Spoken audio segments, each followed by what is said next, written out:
Din păcate s-a oprit filmarea, dar mă rog, acestea, deci asta. Cine? De ce ai făcut partea mai mare? Ba nu! Trișează! Ba nu, poarta-i tocmai de acolo! Oh, stai că întrebăm jucătorii și vedem. Neymar! Neymar! Unde este poarta? Arată-ne că e o complicație. Păi, el! Messi a răgit poarta! Păi, nebun, dacă era piatra aici și eu dacă mai așa. Deci aceasta e poarta, da?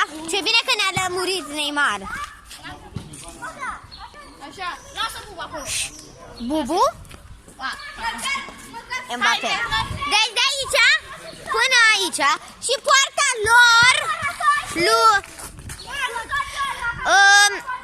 Ronaldo, care e poarta voastră?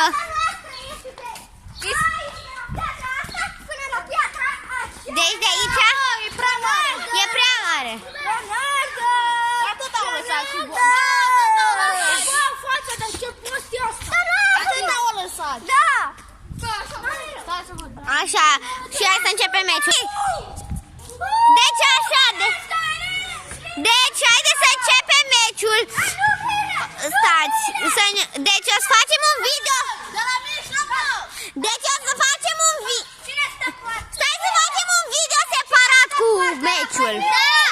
Deci facem un video separat și... Meciul. Exact. Mbappé.